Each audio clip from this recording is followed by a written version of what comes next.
whakaalo whalahi atu, hane he tolo do wala tāla tutupu ke lata ia mo pauli he pō nei.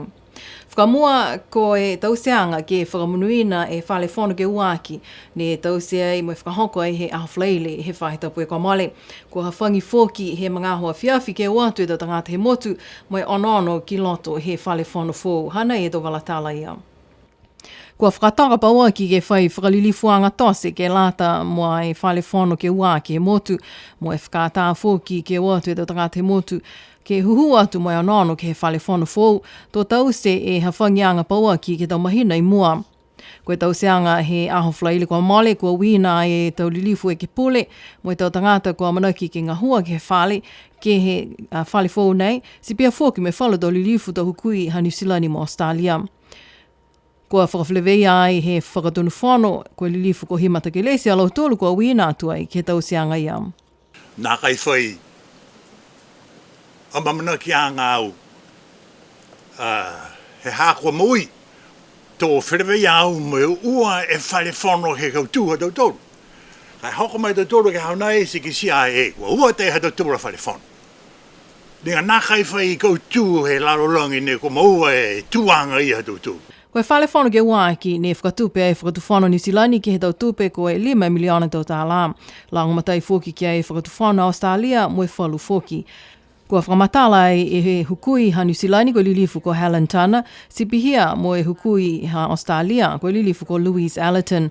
Ke whakamunui nei whale fōu nei, ke lata ia mo tau ofisa ngahua ko amanaki ke ngahua ki ai he whaitapu nei. Whakamatala e palimia lilifu ko Dalton Tangilangi ke tau seanga he aho mo e tau kakano a si tau si ai pihia. Tonga ne he loem tōru.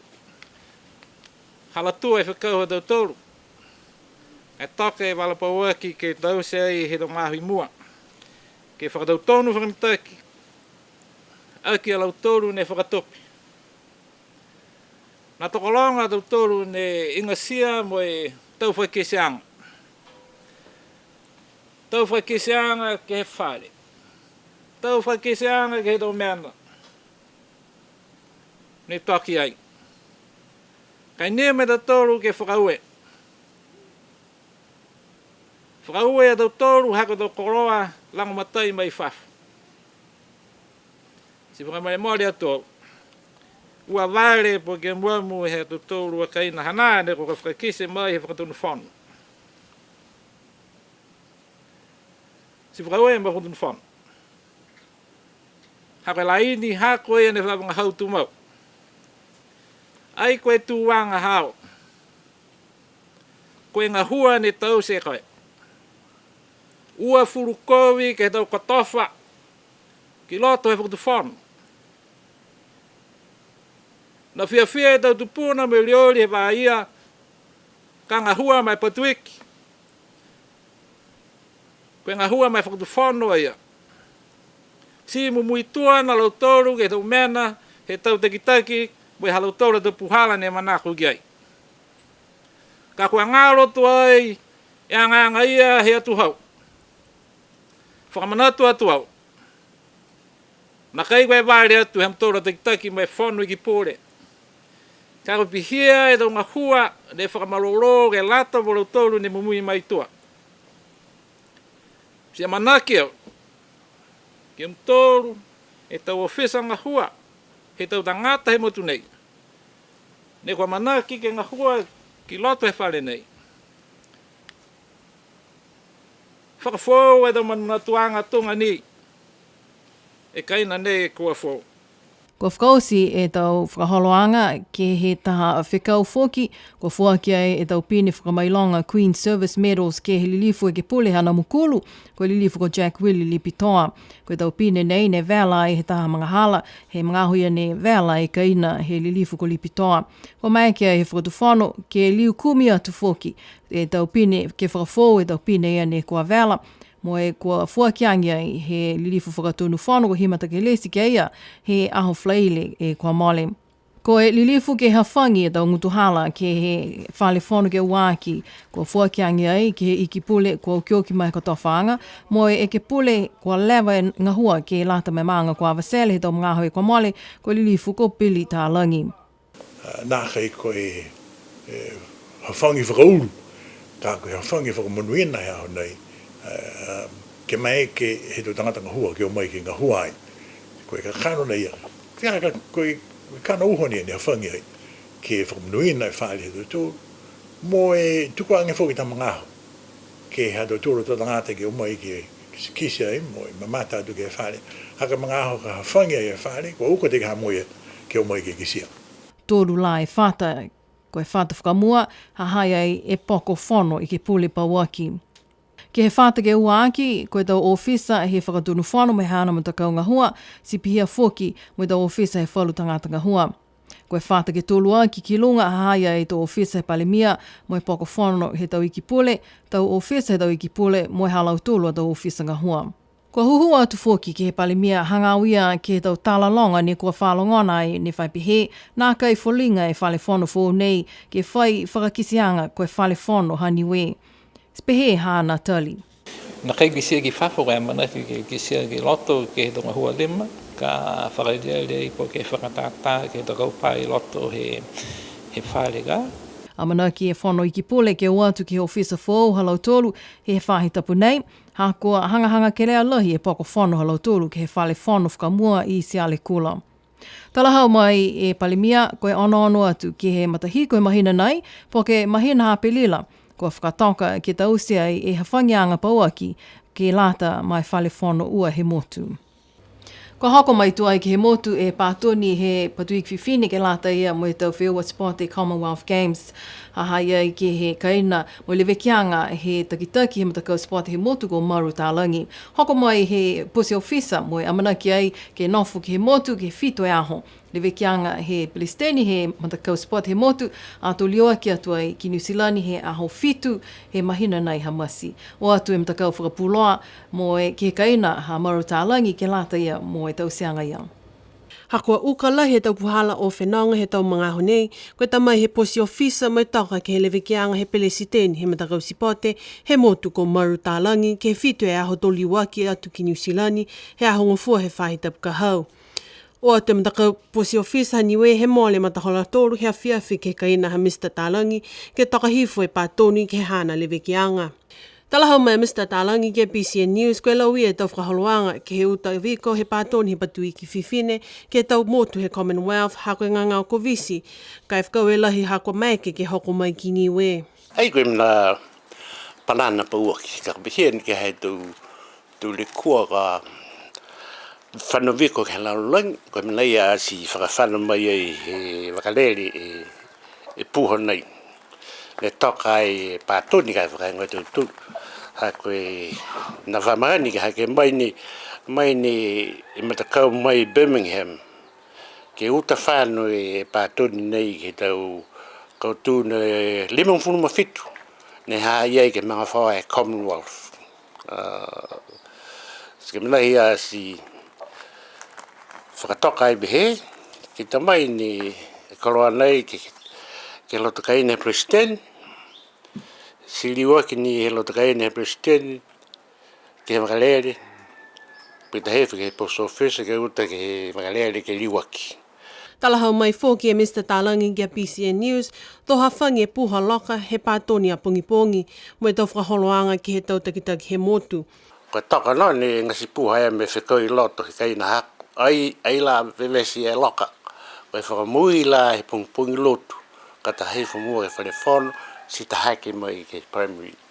Tō matutaki ke he tau walatala he whahitapu, ke whakapuloa e tau tala ke he pātoni, he nofu mai ke he motu, a tolua ki atu ke he whakalele, he ahongofu e whahitapu ka hau.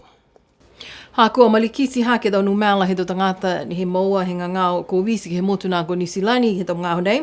Kua ukalahi ke maua e whalu a tau whakailoanga sivi he tau pāsese kua manaki ke o mai ke he motu koe mena ia. Kua whai tau seanga fōu e whakatu whono mo e ole atu ai ke tau tangata ke kau whakalataha ke he tau puipuianga nei. Ka tau se tau si vianga whitung whumau e tu lāto heke e wakalele, kua ole atu ai ke nono whataha ke tau kaina, ke aua whaisiana ke tamai e ngangao ke motu. Pihia e ole he tekitaki ulu whakatūne whahinga hua malolo sino ko Kayleen Tasmania ke he whakaoloanga News of the Week he au whalaile ko Mali. Ke tau tōru tangata he motu, ke Ka eke ko matutaki am tolu ki am tolu tau mga whaa he motu nako ni silani. Ole atu ke lo tolu ka amanaki ke tuku whenonga ke liuma ke motu no nofata.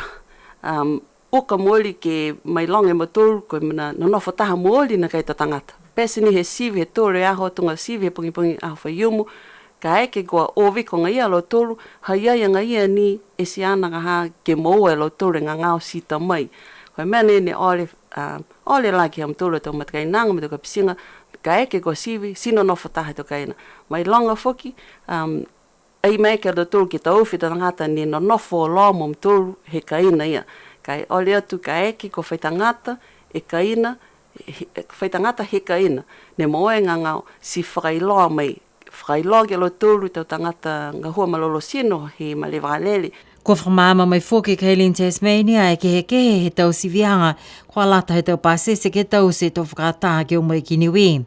Koe ua la e whanga, taha koe RAT mo e PCR.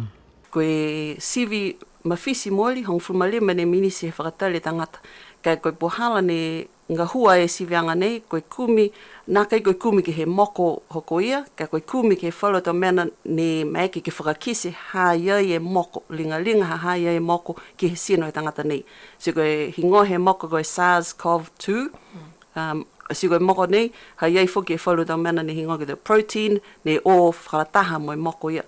Si ka eke koe rats, koe kumi e rats he tau proteinia ne o whakalataha mo e moko. Kai nā kai kumi ke he moko ni a koia. Koe mena ia, koe whakailoanga mai he tau ke kawho ke laua ni positive he aho ia, koe o ke maua e PCR test pa waki. Si koe sivianga ne ko lata tonu ke maua e moko ne sivi, ke kumi e nofoanga he moko ke he sino tangata koe PCR. Polymerase chain reaction, ka koe tau sivianga ia, koe tau sivi tau se ni ki loto he tau whale, he tau poko sivi po tau whale sivi pa waki. Nā kai ke tau mena maiki ke tau se ni ke he taha ka ina nofo po ke whangamena pihia ha koe tau moko, koe kumi ka ha koe he moko, ei koe tau mena whakaha noa nei, koe mena ia, ni nā kai maiki ke whakaonga e PCR ke he whale, ke malewa kalele, koe whakaonga ni he mani ngā koe rapid antigen test. Si koe PCR e sivi, puhala sivi pa waki ni koe lata tono te tolu ke whakaonga. Si koe mene ne ole mo tolu ki tau tangata whenonga wawa, tau tangata ka whenonga mai ke motu, koe watu ke tau se sivi ia PCR test, tolu e aho to hoko e aho ke o mai e ke motu.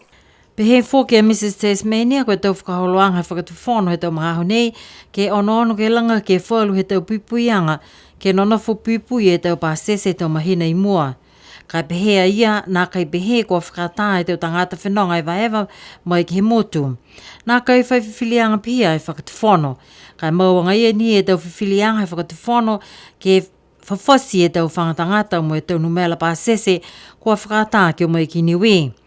Ko lau tōlu koe tau mga whawa i New Zealandi, mo tau ofisanga hua e whakatuwhono, kai nā kai pehe kua whakatā ke o mai e tau tangata whenonga e waewa ke he motu.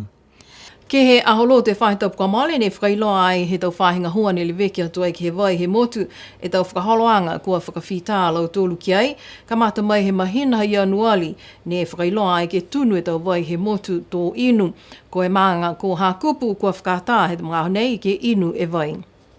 Ilo ai kua mita ke vai he maanga ko hakupu he mga honei, mai mai ke lau tolu ke inu e vai mai he tepe. Talahau mai e unu whakatonu he whainga hua vai mai utilities ko Clinton Chapman, tō ka mate matakau ngā hua halau tolu ke whakamea e tau tula vai, he tau maanga haliku la kepa vai ea mō tuapa ke tau whahitapu mai mua. Koe tunu ngai ni tau vai he lau lahi tau maanga, ko hakupu, ko mita ke vai hakupu ke inu, mai he vai he scheme. Ko tau maanga ne toi, tō whahitapu e mua, tō ngā hua ke eia mō tolu ka mate ki vai ea liku mō la kepa, pia ni ke tuapa. Ke whakamea e tau tura vai, mo e tau se e tau mena whoki ke he tau pūwai ne taka ai e tau water pumps, ke whakahanga mitaki e tau matakawia. Ha koe tau ua hawhi whumawaru, na tau si ni pihe e mautolu e whikau he mongo ne maua e tau ngangau pihe nei, si mitaki ne vai he mongo ni ose. Koe taha mena whoki ne kua iloa e mautolu, ke mahala lahi uhai, si wha lahi e kiwa he tau vai he mongo ka uhai. Ha kua whaitura e tau maangahane kua pūpua lau tōru i lunga, he tau tua whari. So ke tau mlei ha matul fu ke no ngai ke fono fone tau tula ia a to hoko mai e tau tula fu ke tau mangana. Mai kei fōki ke whakatutala mo i takitaki he matakau pui ngangau he whahi malolo sino ko Griselda Mokoia ke tau whakaholoanga ke sivi e vai he motu. Madutaki anga ia ni e tau whakaholoanga he whahi ngau malolo sino ke lata ia mo i sivianga he tawana he vai he tau tola motu tungana ia i lalo hifo e matu whakatufono he whahi ngau pui ngangau Public Health Act 1965 koe sivi tu mo e vai tau kahe tau tolu mahina tau kuata use ia so koe tuanga he vai he tau tolu he mga honi sivi ai ke tau kamali ke kuata whakapāna ko whitaini ki sia e whai matakawi ke hane ko ki sia e kiwa he vai the contamination ai so ke ono matakawi ni ko ki sia ke mga halana hoko mai ke matahiku e tau o malikisi hake tu ai e ono ia ke hong furumatu. Koe tau whakaholoanga fōki he whahinga hua vai, kau whalataha mo PMCU, koe tau se tau funding proposals ke he Global Climate Fund, ke whakafo e tau tula vai, me tau paipa vai, Niue kua tuai. Kua molea e whangfule tau he tau tula vai, me tau paipa vai, he talahau mai Mr. Chapman. Haia e tau palana he whahinga hua, whakalataha tu mo e PMCU, ke tau se te tau funding proposal ke uta ke he Global Climate Fund ke pakafo se tau tula pia ni me tau paipa o tau paipa mo tau tula wharu ua more whanga furu tau he tuku e tau kalo ana ki lalo he whanua si kua lata toi ni ke whakafo. Talahau mai fō ke Mr. Chapman kua mana ke kaunga hua halau toru ke whakafo e tau tula me tau paipa vai he tau maanga takitaha ke he ua ke he lia me tau mai mua. Ko e taha whale ne tā langa pauaki ai he whale ngangau Niue fōu ke lata mo i tau tangata ka maua ai he ngangau ko visi. Kua amana ki ai ke mau papo he mahina nei pia he talahau mai he takitaki ulwhakatone whahe malolo seno ko Gayleen Tasmania. Koe whale nei mai ke leweki ki ai walu po ke hongofulu e peseni he tahe mga ho. Talahau mai takitaki ulwhakatone whahenga hua malolo sino ko Gayleen Tasmania ke a whalaile he whahetapu kua mole koe whale nei tā langa ke lata me tau tangata ko moua ke ngangau ko visi hongfu mahiwa ke tau kaina no nofu pui he tau mangaho nei. Ka whiwhili he tau ke kawha ko tau talu lahi e tangata nei tō tātua i ke he poko isolation unit nei. Ka koe tau whakatoka anga he mangaho nei, ka whai tangata ko moua ke ngangau nei koe liweke atu ni mai nofo ke kaina pui. Ka tau talu lahi ko whita he whai poko ke he kaina he tau matua fuakau ke he whalingangau ke tātua tangata ngangau nei ki ai. Pehea Mrs. Tasmania koe lalini e whakatufono ke muitua he tau tangata ke he tau hatakianga ke lewe ke motu. Koe tau pāsesi kua manaki ke o mai ke he motu, kua lata ke muitua ke tau hatakianga ke he tau huki sivi ke he motu ko Nisilani whitung fulmaua e tula to he ke he wakalele. Sivi foki ke he RAT ke he male wakalele. Ka whai e lau tūru ko maua ke ngangau nei, kua whitaani e tau whakatokaanga he mautali, ke lewe ki atu ki a lau tūru. Ke whakausia ki a tau tūla tau walatala mai paulipo nei, koe aho whaiumu he whahetau pe kua mali, ne whakahoko ai e tau whewua alaka pītau āmo ke lata ia mo lau tūru ki lalo hifo he uafuru matahe tau, mo lau tūru koe tau masters. Pili ai ki paliasi, kautu e matakau hatuapa ke lata ia mo lau tūru ki lalo hifo he uafuru matahe tau, mo e matakau Marco Legends ha lofi ke lau tūru e tau masters ki he tau whewua ia he aho whaiumu whahetau pe kua mali. Ke whewehe anga under 21, kau tū e matakau hatuapa, tū e tama awa, mo e tūtolu e matakau Black Monarchy, ha kupu. Ke whewehe anga he tau masters, kau tū e matakau ha lofi Marco Legends, tū ua Muta Blues, mo e tūtolu e matakau huitanu masters. Ko whakaustua e tau whewua lakapi tau amo. Whakau e ke lau tūlu ko tau se tau whakahauloanga whewua lakapi tau amo nei ke he matakau Nita mō Lindsay Tālangi. Pehia ke he tau matakau me tau maanga osi ko whakalataha ke he tau whewua sipote nei ke tau whaheta pukua male. Tō mawhala e tau whewua pele lakapi tau amo ia ko whakausi tua e he tau ngaho nei. Ka piha tau tōlu a tau walatala tutupu ke lata ia mo pōuli he pō nei, amana ki he pō tulotu ke lata ia mo tau walatala BCN he mga hau whakaperitania.